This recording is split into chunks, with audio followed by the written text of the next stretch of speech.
Okay, ladies and gentlemen, this is a Seiko SLA055. I've had it for about, I don't know, 3 weeks. I feel like I've had it for 18 years. And it's been quite a journey having this watch because I've had it on, I don't know, 3 bracelets, a variety of straps, and it's back on the orange Tropic. And so the theme of today's video is rethinking exit watches and strap options. I've always been a bracelet guy, but I want to share something with you. I got a couple points I want to make about bracelets and a couple points I want to make about exit watches. So this watch does not come with a bracelet, and I tried to fit it with a couple of strap code bracelets. The first one was a Jubilee style, and it had some polished components to it, and it was pretty blingy, very comfortable, very shiny. It actually complemented the SLA055 in many ways. I didn't feel like there was a mismatch in coloration, because I think and I wish I had it here, but obviously I don't, because it's on the orange Tropic right now. But the polished elements really complemented the super hardened steel of this case. This steel is a little lighter in color than 316 steel, because this is special hardened coating for, you know, when you're building bridges under the ocean. You're going to use this.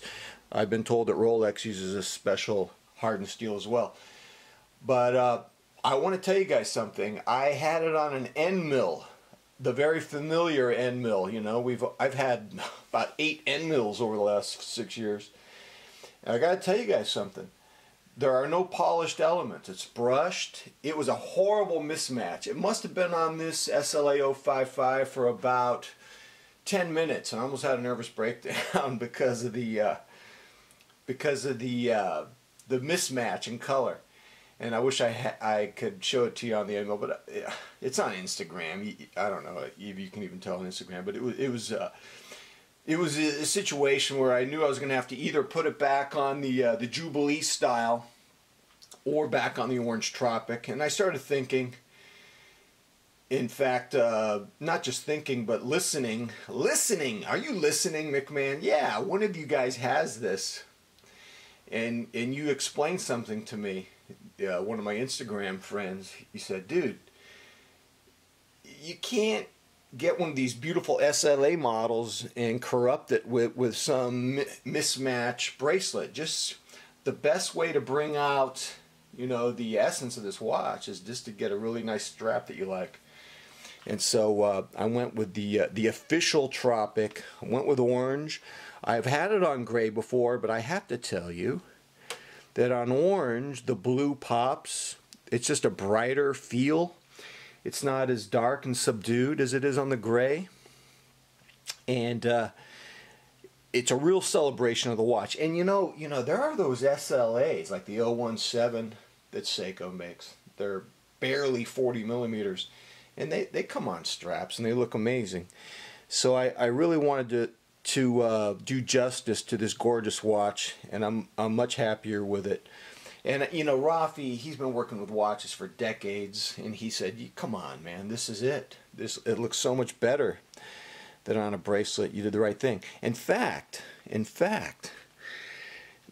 you know, I had the SPB147 on a strap code bracelet, and I was trying to tell myself, "See, it looks like a Tudor Black Bay 58." Fact of the matter was, I wasn't wearing it on the bracelet. It wasn't special. So put it on the gray Tropic, and I swear the special quality. Now these watches, they come on a black Seiko strap that's fairly comfortable, though I don't care for the steel buckle on them, and so I think this Tropic strap is an upgrade. But I mean, if you're going to spend $720, which is what these are, and then another $80 on a Tropic, $800 for this watch is a good one watch collection for you. This is such a beautiful package here.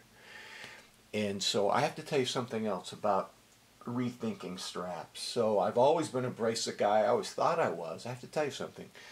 Lee, in the kindness of his heart, he sent me, as you may know, from New Mexico. And by the way, he got his watches back safely.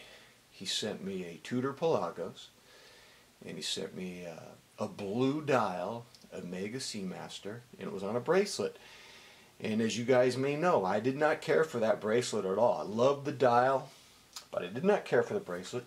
So yesterday, I'm with Rafi hanging out at Watch City, and he's putting these Tropics on. I know I don't put them on because I'm afraid I'm going to scratch the case, man. And that's just the way it goes. So Rafi has got a buddy with him. He's been going to Watch City for years, and his buddy is wearing a black dial Omega Seamaster, and it's on a stock Omega black rubber bracelet. And I have to tell you, it was an outstanding minimalist package, and it got me to thinking, you know, I need to rethink straps versus bracelets, because there's something very clean about this package right here. There's something very clean about the SLA055 on this Tropic. It's a gorgeous package, and it got me thinking, you know, I've never been happy with the stock bracelet on the SLA021, a very chunky watch, and so I've got it on a very comfortable Jubilee style strap code. And I have to tell you, I think this SLA021 is going to come off this bracelet. I think it's going to go on either a black isofrane, which I'm on the fence about the style. I like the ventilation holes in it for keeping my wrist cool. I'm not 100% sure though. I want that one. What I really want, I think it's a little less expensive. It's Hirsch Hevea, I believe it's called. The Hirsch Hevea. It's about $105, and the isoframe's about $140. I don't know. I'd like to try both, but after seeing that Omega on a very gorgeous Omega black rubber strap, it made me rethink the 021 on a bracelet. I mean, this is very chunky, and I think there was a time in my life when I liked walking into a room with this type of over-the-top, you know, large and in charge look. But honestly, I think this gorgeous case and dial, I think it's going to be complemented more by an Omega style black rubber strap. So I'm rethinking straps, and I blame it on the SLA055. It's almost like, you want to hear something crazy? I had this thought. If I'm going to acclimate to straps because the SLA055 forced me to, then I might as well just put straps on all my watches. That way, whenever I wear a watch, I'll be wearing a strap and I'll be acclimated, and it will all be because of the 055. So I just want to make some final points about an exit watch. Do I have an exit watch? Dude, you can't talk about exit watches for a lot of reasons. Number one, you don't even know if you have an exit watch unless you haven't bought a watch in 3 years. I got this 3 weeks ago. There's no time battle-tested way of me saying I have an exit watch. And number two, it's rude, it's arrogant, it's lame to start boasting that you have an exit watch. It turns people off. Like, what are you doing, man? Rubbing people's face in your exit watch glory? It's bad taste. Number two. Number three, if you get some watch that you're totally digging, and I'm loving this, and you stand on a mountaintop and you beat your gorilla pecs and you beat your drum and you scream, exit watch, look, I found my exit watch. Have you really found an exit watch? Or are you just one of those dudes who's trying too hard to convince yourself that you have something that doesn't exist? I think it's hilarious. So I don't know, man. All I can say is this is a very beautiful watch. I don't really feel like wearing a lot of other watches. It's on a Tropic. I think it's bad taste. I think it's hilarious, actually. I think it makes me laugh these watch people in the watch community. Is there an exit watch? Does it exist? Did we create it? Is it a mythology? I don't know. Just find what you like.